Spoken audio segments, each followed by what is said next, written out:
So you want to camp near McCook, Nebraska, right in the heart of pioneer country in the sand hills and crossroads of the nation. Well, maybe not crossroads of the nation, but and you want the town stuff. You want the Walmart, the laundromat, the restaurants, and everything else. Great. I have one suggestion for you. Don't actually camp in McCook, Nebraska. I have some really good options, but I'll tell you where you don't want to camp. And I will tell you the first one you don't want to camp is McCurr Park, which is the free RV park. Hey, I'm glad they have it, but I wouldn't camp there.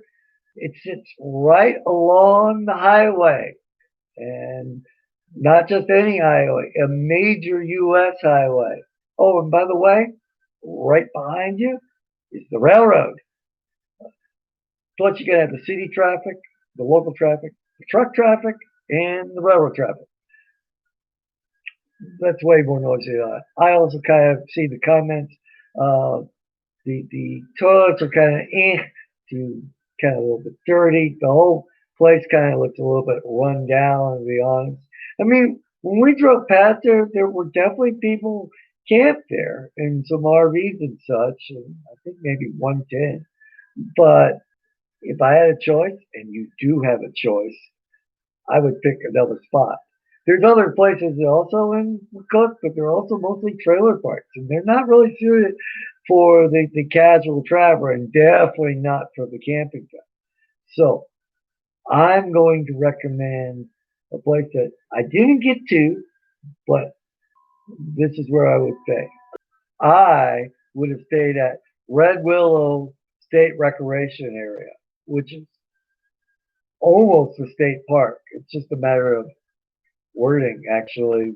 The facilities are about the same. I think the only difference between a Nebraska State Park and a Nebraska recreation area is that a recreation area doesn't necessarily have a historical component to it. Other than that, the facilities are the same, if not better sometimes. I think the best way to do it is I'm just going to read you straight from the definition, and then I'm going to highlight some points about it.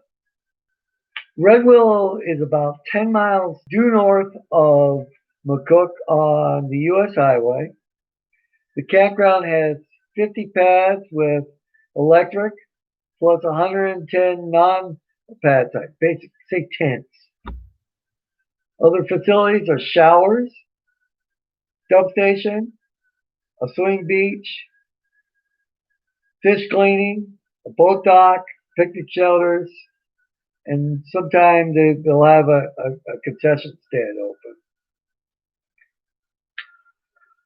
Honestly, from what I've seen, and I've been to a lot of the Nebraska recreation areas, they're pretty darn nice. I will make the suggestion that you go for the sites that are at or to the north of the dam, because that's where the flush toilets, the showers are located. So even if you get one of the more primitive sites, you can always go get a shower at the organized site. By the way, they do run at quarters, but they're cheap. It's like $1.50 to start, and $2.50 will get you the shower of like 10 to 15 minutes. Oh, the showers are really nice too. Do always remember, bring your towel, soap, everything else. They just provide the facility. They don't provide any of the extras. Fees are relatively reasonable, as they are in all the Nebraska sites. They range from about $10 to $15 for the primitive to the basic to full. Electric is about $30. Now you always have to tack on $8 additional for the park fee. But again, if you're going to be in Nebraska, and I will say this in every video, get yourself a park pass, and you can get these online too. And they run for about $45 for the out of states, and like $20 if you live in Nebraska, and they're a great deal. Going to McCook, Nebraska, go to Red Willow if you're camping, or even RV. And that way, you get the nice, the quiet, the clean facilities, and you don't get the trash, the noise, the transients, and everything else. All right. Until next time.